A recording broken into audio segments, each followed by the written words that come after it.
नमस्कार दोस्तों, स्वागत है आप सभी का। उम्मीद है आप सब बढ़िया होंगे। आज इस सेशन में हम लोग डिस्कस करने वाले हैं कि 10 साल सॉइल हेल्थ कार्ड के कैसे रहे। कल पार्लियामेंट सेशन में सॉइल हेल्थ कार्ड के बारे में इंफॉर्मेशन दी गई, अपडेट दी गई कि क्या अभी अपडेटेशन है, कितने सॉइल हेल्थ कार्ड जनरेट हो चुके हैं और क्या फ़ायदा इससे हुआ। आपको बताना चाहता हूं कि जैसे हम सब अपनी ब्लड टेस्ट रिपोर्ट जब लेकर आते हैं तो हमारे ब्लड में कौन कौन से तत्वों की कमी है, आयरन की कमी है, कैल्शियम की कमी है, विटामिन B12 की कमी है या कोई और हार्मोनल कमी है, तो ये हमें पता चल जाता है और हमारी बीमारी को हम डायग्नोज कर सकते हैं। और उसी के अनुसार हमें डॉक्टर सलाह देता है कि आप अनार का जूस पीजिए, आपके अंदर प्लेटलेट्स कम है, आपके अंदर रेड ब्लड सेल कम है, तो उसी प्रकार से हम लोग जो है खाना पीना शुरू कर देते हैं। उसी प्रकार से हमारी जो मिट्टी है उसमें हम क्या करते आ रहे हैं, सालों से आपका उर्वरक जो है उनको हम लोग डालते चले जा रहे हैं और ये भी हमें नहीं पता कि वाकई में अब देखो, अब उन उर्वरकों में जैसे सबसे ज्यादा हमारा यूरिया जो है वो खेतों में डाला जाता है और यूरिया में एक ही तत्व है और उसका नाम है नाइट्रोजन। अब नाइट्रोजन जो है हमारी भारतीय मिट्टी में लगभग कहीं ना कहीं कम है, लेकिन ऐसा नहीं है कि सारी भारतीय मिट्टी में एक जितना ही कम है, कहीं पर कुछ ज्यादा कम है, कहीं पर थोड़ा कम कम है। तो इसका मतलब यह है कि हमें आपका सारा यूरिया ही नहीं डालना चाहिए, इसके अलावा भी हमारी मिट्टी में बहुत सारे आवश्यक तत्व और जरूरी होते हैं जो कि एक पौधे को ग्रो करने के लिए चाहिए। अब इसी के लिए किसानों के द्वारा लगातार खेतों में उर्वरकों का प्रयोग बहुत ज्यादा हो रहा था। अब इन उर्वरकों के प्रयोग के कारण आपका मृदा का स्वास्थ्य यानी कि मिट्टी की जो हेल्थ है, मिट्टी पोल्यूट हो रही थी। आपका मिट्टी के पॉल्यूशन के साथ साथ एनवायरमेंटल पॉल्यूशन में एयर पॉल्यूशन, वाटर पॉल्यूशन भी बहुत ज्यादा देखने को मिल रहा था, क्योंकि ये जो फर्टिलाइजर हैं ये घुलकर या तो पानी में चले जाते थे या लीच डाउन कर जाते थे, ग्राउंड वाटर में चले जाते थे और आपका इसके साथ साथ मिट्टी में लंबे समय तक पड़े रहते थे या फिर एयर में। जैसे कि हम नाइट्रोजन की बात करें तो यही फर्टिलाइजर जब आपका कहां चला जाता है, नाइट्रेट की फॉर्म में ग्राउंड वाटर में मिक्स हो जाता है। तो ग्राउंड वाटर में मिक्स होने के बाद ये उस पानी के अंदर क्या करता है, ये उसको पोल्यूट कर देता है और जब कोई बच्चा इस पानी को पीता है तो उसमें मिथेमोग्लोबिनिया जैसी समस्याएं देखने को मिलती है। और वहीं अगर हम बात करें तो ये नाइट्रोजन अगर आपकी एनवायरमेंट यानी कि एयर में चली जाए नाइट्रस ऑक्साइड की फॉर्म में, तो ये आपका यहां पर क्या होगा, ये एक ग्रीन हाउस गैस का काम करेगी जो कि जो धरती का तापमान है उसको बढ़ाने में यानी कि ग्लोबल वार्मिंग को बढ़ाने में काम कर रहा है। इससे काफी नुकसान हमारा ओवरऑल बढ़ता चला जा रहा है। अब यहां जरूरी है कि इन फर्टिलाइजर्स का एक बैलेंस फॉर्म में यूज किया जाए और इसी के लिए मिट्टी स्वास्थ्य कार्ड एक आया था और ये जो मिट्टी स्वास्थ्य पत्र या सोइल हेल्थ कार्ड जो है वो 2015 में इस स्कीम को लाया गया था और 2015 में भी आपका 19 फरवरी को, और आज 19 फरवरी 2025 हो चुका है, यानी कि इस स्कीम को 10 साल हो चुके हैं और यही 10 साल आपके सेलिब्रेट किए जा रहे हैं गवर्नमेंट के द्वारा कि इसमें हमने क्या अचीव किया। इस स्कीम का जो लोगो है वो ये है कि स्वस्थ धरा खेत हरा, यानी कि जो हमारी मिट्टी है, जो हमारा जमीन है वो अगर स्वस्थ होगी तो आपका खेत जो है वो भी हरा भरा होगा और यही बात सच्चाई भी है कहीं ना कहीं। तो इसी चीज को आपका किस प्रकार से, तो देखो इस स्वास्थ्य पत्र में आपके 12 ऐसे पैरामीटर है जिनकी जांच की जाती है। अब ये 12 पैरामीटर में मैं बताना चाहता हूं कि आपका 3 नाइट्रोजन, फास्फोरस और पोटास, ये सारे के सारे आपके प्राइमरी न्यूट्रिएंट हैं, ठीक है, जिनकी इस मिट्टी के पत्थर में जांच की जाती है। इस मिट्टी के सैंपल लिए जाते हैं और उन सैंपल में यह पता लगाया जाता है कि कौन कौन से आवश्यक तत्व कम हैं या ज्यादा हैं और यहां पर उनमें से 3 ये प्राइमरी न्यूट्रिएंट हैं और एक आपका सल्फर जिसको हम लोग सेकेंडरी न्यूट्रिएंट बोलते हैं। वैसे तो सेकेंडरी न्यूट्रिएंट कैल्शियम और मैग्नीशियम भी होते हैं, लेकिन आपका यहां पर केवल सल्फर की ही जांच की जाती है। इसके अलावा आपका 5 यहां पर माइक्रो न्यूट्रिएंट है, जिंक, कॉपर, आयरन, बोरोन और मैग्नीज, ये 5 आपके क्या है, माइक्रो न्यूट्रिएंट है। अच्छा, यहां पर नाइट्रोजन, फास्फोरस और सल्फर को मैक्रो न्यूट्रिएंट के नाम से भी जाना जाता है, ठीक है, ये भी आप लोगों को पता होगा। इसके अलावा 3 आपके फिजिकल पैरामीटर हैं, एक तो आपका ओसी यानी कि ऑर्गेनिक कार्बन, पीएच यानी कि सोयल हमारी मिट्टी हमारी एसिडिक है या एल्कलाइन है। इसके अलावा ईसी, ईसी अगर आपकी मिट्टी में ज्यादा है तो इसका मतलब मिट्टी जो है या सैलाइन हो चुकी है, और अगर वो 4 से कम है तो उस केस में वो आपका यहाँ पर कई बार एल्कलाइन होती है या फिर कोई और कंडीशन भी उसमें देखने को मिल सकती है। तो यहाँ पर इन 12 पैरामीटर को चेक किया जाता है और मिट्टी में उसी के अनुसार आपका जो फर्टिलाइजर यानी कि उर्वरकों की जो डोज है वो आपकी सुझाव दी जाती है कि भाई आप किसान इतना डाल दीजिए, इससे कोई नुकसान नहीं होगा, और उससे ऊपर डालते हो। देखो एक आपका लॉ होता है एग्रीकल्चर इकोनॉमिक्स में जिसको हम लॉ ऑफ डिमिनिशिंग रिटर्न बोलते हैं। अब इसको मैं आपको समझाना चाहता हूं देसी भाषा में, जैसे आप समझकर चलिए, आप जो है खाना आप सबकी जरूरत है, पानी हमारी सबकी जरूरत है, लेकिन मान के चलिए हम पानी को अगर पी लें, हमें प्यास लगी है, बहुत जोरों की प्यास लगी है, और हम खेत में काम करके आए हैं या फिर हम मान के चलिए बाहर गर्मी में धूप में चलकर आए हैं और अभी हमें पानी पीना है, और अभी अगर हमें कोई ठंडा पानी दे दे तो हम क्या करेंगे, उसको पानी को पी लेंगे। मान के चलिए हमें प्यास थी 2 गिलास की, अब 2 गिलास पानी अगर पी लिया, अब उसके बाद वो बोले कि तीसरा गिलास भी पी, चौथा गिलास भी पी, अब आप कहोगे कि नहीं भाई अब नहीं पिया जाएगा, लेकिन अगर आपने उस पानी को पी लिया तो वो उल्टी के रूप में बाहर आ जाएगा, यानी कि हमारी बॉडी उसको पचा नहीं पाएगी और हम उसको बाहर फेंक देंगे। उसी प्रकार से मिट्टी के अंदर ये जो आपके तत्व होते हैं, अगर आप उनको ज्यादा डालते हो तो मिट्टी आपकी उनको या तो बाहर फेंक देगी या फिर जैसे वो लीच डाउन चला जाएगा, आपका वोलेटिलाइजेशन हो जाएगा, यानी कि वो हमारी मिट्टी के अंदर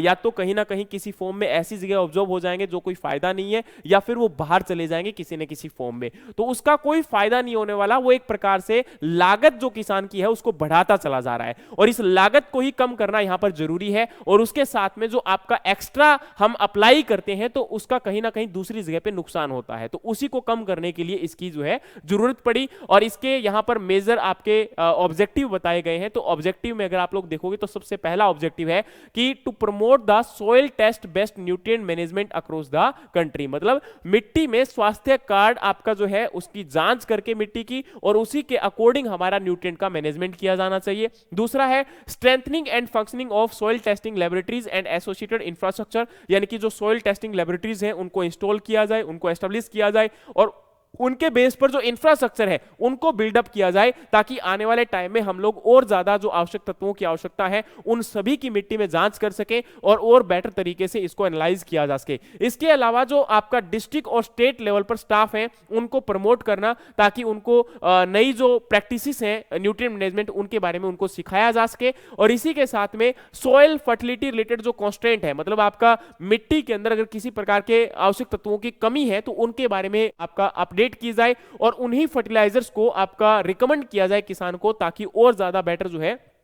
स्वास्थ्य मिट्टी का अब जो है किया जा सके या बेटर किया जा सके। To issue the soil health card to all farmer across the country, यानी कि अब यहां पर ये सभी के सभी जो स्वास्थ्य कार्ड है वो सभी किसानों को डिस्ट्रीब्यूट किया जाए, सभी किसानों को अपनी मिट्टी के बारे में उनको अवेयर किया जाए, उनको जागरूक किया जाए कि भाई आपकी मिट्टी में ये आवश्यक तत्व हैं जिनकी कमी हो चुकी है। इसी के साथ में अब इस स्कीम को ज्यादा प्रमोट करने के लिए यहां पर एक गाइडलाइन जो है वो 2023 में लाई गई थी, और guideline of village level soil testing lab. अब देखो village level soil testing lab का मेन टारगेट क्या था कि भाई जो गांव के अंदर रूरल यूथ है या कोई आपका एंटरप्रेन्योर है, यानी कि कोई नया बिजनेसमैन अगर बनना चाहता है, सेल्फ हेल्प ग्रुप है, स्कूल्स हैं, एग्रीकल्चर यूनिवर्सिटीज हैं, ये अगर अपने लेवल पर कहीं भी किसी भी प्रकार से लेबोरेटरीज को अगर एस्टेब्लिश करना चाहते हैं तो उनको गाइड करना, उनको सपोर्ट करना। और इसमें ये जो बेनिफिशियरीज हैं वो आपके 18 साल से उम्र ज्यादा होनी चाहिए और 27 साल से कम होनी चाहिए। और इसी के साथ में लगभग 2025 फरवरी तक 665 village level soil testing lab जो है वो क्या की जा चुकी हैं, एस्टेब्लिश की जा चुकी हैं 17 स्टेट्स के अंदर। और अगर हम बात करें तो सॉइल स्कूल हेल्थ प्रोग्राम भी यहां पर, स्कूल सॉइल हेल्थ प्रोग्राम भी यहां पर लॉन्च किए गए थे, और इस प्रोग्राम के तहत department of agriculture and farmer welfare और आपका department of school education and literacy,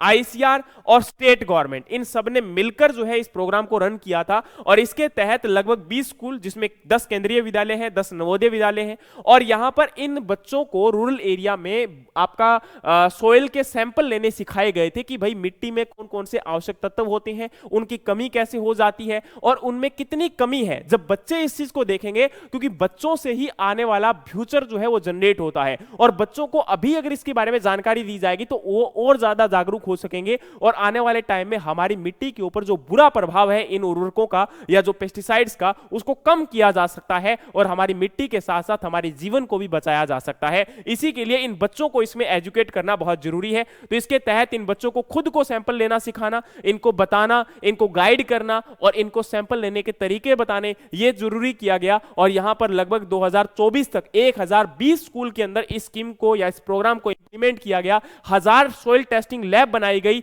और लगभग 1,25,972 बच्चों को इसमें फायदा मिल सका। अब यहां अगर हम बात करें सॉइल हेल्थ कार्ड के बेनिफिट क्या है, तो मैं आपको बताना चाहता हूं कि एक तो सॉइल हेल्थ कार्ड को इजी यानी कि लेस कॉस्ट के ऊपर, कम कीमत के ऊपर किसान को उपलब्ध करवाना, ताकि वो कम पैसे के साथ अपनी मिट्टी की जांच करवा सके। और इसी के साथ में टाइमली यानी कि समय से पहले ही आपका उर्वरकों के बारे में किसान को जानकारी अगर पता लग जाए तो उसकी जो लागत है वो क्या हो जाए, कम हो जाए। और इसके साथ साथ में हम बात करते हैं तो facilitate the customise soil nutrient recommendation based on the test result, मतलब टेस्ट में जैसी रिपोर्ट आई उसी के अनुसार आपका उर्वरकों का उनको रिकमेंडेशन देना, उनको बताना कि भाई ये उर्वरक हैं जो आप मिट्टी में डाल सकते हो। इससे क्या होगा, एक तो उनका फर्टिलाइजर यूज एफिशिएंसी बढ़ेगा, इनपुट कॉस्ट यानी कि लागत कम होगी, और आपका जो ओवर यूटिलाइजेशन हो रहा था, फर्टिलाइजर को बहुत ज्यादा अप्लाई किया जा रहा था जिससे प्रदूषण बहुत ज्यादा बढ़ रहा था, चाहे वो मिट्टी का है, चाहे वो पानी का है, चाहे वो हवा का है, उसको कम किया जा सकता है। इसके साथ अगर हम बात करें तो इस स्कीम को आपका 2022-23 में राष्ट्रीय कृषि विकास योजना में मर्ज कर दिया गया था एज ए कंपोनेंट, एक कंपोनेंट इसका जो है इसको बना दिया गया था। और वो कंपोनेंट जो है किसके अंडर में था, सॉइल हेल्थ एंड फर्टिलिटी के अंडर में ये कंपोनेंट था, ठीक है। और ये कब किया गया था, 2022 में किया गया था। और वहीं अगर हम बात करें तो अभी तक 2021 के अंदर लगभग 16,84,000 सॉइल हेल्थ कार्ड को डिस्ट्रीब्यूट किए गए थे, लेकिन आपके 2024-25 में लगभग 53 लाख जो है यहां पर आपका सॉइल हेल्थ कार्ड को डिस्ट्रीब्यूट किए गए हैं। और वहीं अगर हम सॉइल हेल्थ कार्ड के अचीवमेंट की बात करें तो अभी तक टोटल 24.74 यानी कि 24.74 करोड़ जो है आपके सॉइल हेल्थ कार्ड को डिस्ट्रीब्यूट किया जा चुका है। और लगभग 1706.18 करोड़ रुपए जो है इसके साथ में डिस्ट्रीब्यूट किए जा चुके हैं, स्टेट्स को भेजे जा चुके हैं। और लगभग 8,272 सॉइल टेस्टिंग लैब बनाई जा चुकी हैं। और आपका यहां पर सॉइल एंड लैंड यूज सर्वे के द्वारा डिफरेंट एरियाज के सॉइल के मैप बनाए जा चुके हैं, जिससे वहां पर पता चलता है कि किस किस आवश्यक तत्व की कहां कहां पर कमी है, और उसके अनुसार रिकमेंडेशंस और आने वाले टाइम के अंदर और ज्यादा बेटर जो है इंप्रूवमेंट की जा सके, इसको मौका जो है इसको देखा जा रहा है। और वहीं पर अगर हम बात करें तो टेक्नोलॉजिकल असेसमेंट, अब देखो टेक्नोलॉजिकल एडवांसमेंट या असेसमेंट का मतलब क्या होता है कि देखो अगर किसी प्रकार की टेक्नोलॉजी अगर हम ऐड ऑन कर देते हैं, क्योंकि आज हमारा डिजिटल का जमाना है, तो सबसे पहले तो यहां पर एक एप्लीकेशन बिल्डअप की गई है और उसका नाम है soil health card mobile application. अब इस मोबाइल एप्लीकेशन का काम क्या है, एक तो जहां पर भी जैसे फॉर एग्जांपल आपको यह पता होना चाहिए कि मिट्टी की जांच करने के लिए कोई एजेंट आता है। अब एजेंट क्या करता था, उस लोकेशन में उस गांव का नाम लिखता था, लेकिन गांव का नाम लिखने से उसका जो लैटिट्यूड था या लॉन्गिट्यूड था वो एक एक्यूरेट जो उसकी लोकेशन थी वो आइडेंटिफाई नहीं की जाती, क्योंकि देखो एक गांव में तो पता नहीं कितने खेत होते हैं, कितने घर होते हैं, और आपका वहां पर जो सैंपल लिया गया है वो वाकई में किस जगह से है ये हमें एनालाइज करना बहुत, मतलब मैनुअली अगर हम बात करें तो बहुत मुश्किल था। और इसी के कारण अब क्या हो गया, जैसे आप लोग कई बार अपने मोबाइल के अंदर आपका जो मैप होता है उसमें आपको पता चल जाता है कि आप कहां पर खड़े हो, है ना। कई बार हम लोग जो है अपनी गाड़ी बुक करते हैं, कोई कैब बुक करते हैं, या फिर हम कई बार मैप लगाते हैं कि हमें कहां जाना है, तो हमें यह पता चल जाता है कि तुम इस जगह पर इस कॉर्नर में यहां पे खड़े हो। वही बात अब मोबाइल एप्लीकेशन के थ्रू हमें पता चल जाएगी कि आपका मिट्टी का जो स्वास्थ्य कार्ड हमारा बना है या मिट्टी से जो सैंपल लिया गया है वो एक्चुअली कहां से लिया गया है। तो इससे क्या होगा, एक तो सैंपल कलेक्शन करने रिस्ट्रिक्ट हो जाएंगे, जरूरी हो जाएंगे कि कहां से लिए गए हैं, और आपका यहां पर किस किस एरिया में ज्यादा जरूरी है उसकी भी यहां पर एक रिकमेंडेशन के तौर पर वहां से वाकई में सैंपल लिया गया कि नहीं लिया गया। तो एक्चुअली ये आपका यहां पर लोकेशन को चेक करेगा, और उसके साथ में जैसे ही सैंपल लिया जाएगा, सैंपल लेने के साथ में ही उसका एक क्यूआर कोड जनरेट हो जाएगा, और उस क्यूआर कोड से या उस लिंक से एक कनेक्शन आपका बन जाएगा, और वहां से किसान अपडेट ले सकता है कि मेरे खेत का जो सैंपल लिया गया था उसका रिपोर्ट आया या नहीं आया, और रिपोर्ट आ गई है तो उसमें किस प्रकार की प्रॉब्लम आई है, किस किस प्रकार के तत्वों की कमी है और कौन से तत्व अभी तक उपलब्ध है अच्छी मात्रा में और उनको हमें डालने की जरूरत नहीं है। तो यहां पर एप्लीकेशन के माध्यम से यही किया जा रहा है कि हर गांव को, हर मोहल्ले को, हर डिस्ट्रिक्ट को, हर आपका स्टेट की एक बाउंड्री जो है वो बनाई जा रही है और वहां पर एक्यूरेट बाउंड्री के साथ, एक्यूरेट लोकेशन के साथ जो है वो सैंपल लिए जाने में सहायता मिल पा रही है। अब इससे यहां पर ओवरऑल मैप बनाने में एक फायदा मिलता है और वहीं पर जो मैंने आपको बताया कि एप्लीकेशन, अच्छा इस एप्लीकेशन को बनाने में जो हेल्प मिली है या हेल्प ये बनाया किसने है, डिजाइन किसने किया है, तो नेशनल इंफॉर्मेटिक्स सेंटर जो है इसके द्वारा इस ऐप को डेवलप किया गया है। वहीं पर अगर किसी किसान को सॉइल हेल्थ कार्ड बनवाना है तो क्या करना होगा, एक तो सबसे पहले वो अपने एरिया के अंदर जो भी एग्रीकल्चर फील्ड ऑफिसर है, ब्लॉक डेवलपमेंट ऑफिसर है, उनको मिलेगा, उनको अपनी सॉइल हेल्थ कार्ड के बारे में बताएगा कि भाई मुझे ये सैंपल कलेक्शन करवाना है। अगर वो उस ज्यूरिसडिक्शन में है तो उसके अकॉर्डिंग एजेंट उनके फील्ड में भेजा जाएगा और उस एजेंट को भेजकर वहां से सैंपल कलेक्ट करवाए जाएंगे। उस सैंपल का जैसे ही जानकारी मिलेगी उसके अनुसार किसान को वो आपका रिपोर्ट जो है वो सौंप दी जाएगी। तो ये एक पूरा प्रोसेस इसमें यहां पर फॉलो अप किया जाता है और इसका मेन कारण यही है कि इसमें आपका जो आवश्यक तत्व है यानी कि जो उर्वरक है उनको आपका मिनिमाइज करना, उनको जो है जितनी आवश्यकता है उसी के अनुसार खेत में डालने के लिए रिकमेंडेशन देना और ओवरऑल किसान का जो फायदा है उसमें उसको बढ़ाना, इसको मेन फोकस किया गया है। तो उम्मीद है कि ये पूरा का पूरा सेशन आपको हेल्प करेगा कि किस प्रकार से मिट्टी का जो स्वास्थ्य कार्ड है वो किसानों की जिंदगी बदल रहा है। लेकिन अब यहां पर ये तो एक कागज की कार्रवाई है और वाकई में देखने और सुनने में बहुत अच्छा लगता है, लेकिन अगर मैं रियलिटी की बात करूं तो उसमें अभी भी बहुत सारे किसानों को इस स्वास्थ्य पत्र के बारे में कोई भी जानकारी नहीं है। उनको यह पता है कि 2015-16 में जब आपका यह कार्ड आया था तो 18-19 तक उन्होंने देखे थे, उसके बाद में आज उनको इस डिजिटलाइजेशन के बारे में कोई ज्यादा जानकारी नहीं है। और मुझे लगता है कि अगर यह जानकारी अच्छे से फैलाई जाए और किसानों को इसके बारे में सही से अवगत करवाया जाए तो इससे किसानों को बहुत बड़ा भला हो सकता है और ना कि केवल किसानों का बल्कि हमारे मिट्टी का भी और जो आपका पर्यावरण में प्रदूषण बढ़ता जा रहा है उसको भी कम किया जा सकता है। लेकिन जरूरत है इसको फैलाने की और अगर ये फैलाया नहीं गया तो वाकई में इसके जो एक्यूरेट रिपोर्ट्स हैं इनके ऊपर कोई मतलब फायदा नहीं पड़ने वाला या फिर जो इसको लाने का जो मकसद है वो कामयाब नहीं होने वाला। लेकिन उम्मीद है कि सरकारें इसके ऊपर काम करेंगी और आने वाले समय में इसको और बेहतरीन तरीके से जो है आपका स्प्रेड किया जाएगा, इसका एक्सटेंशन किया जाएगा। और आज के सेशन के साथ हम यहीं से विदा लेते हैं और मिलते हैं आपके साथ नेक्स्ट सेशन में। लेकिन तब तक के लिए पढ़ते रहिए, बढ़ते रहिए और जय हिंद, जय भारत, जय जवान, जय किसान।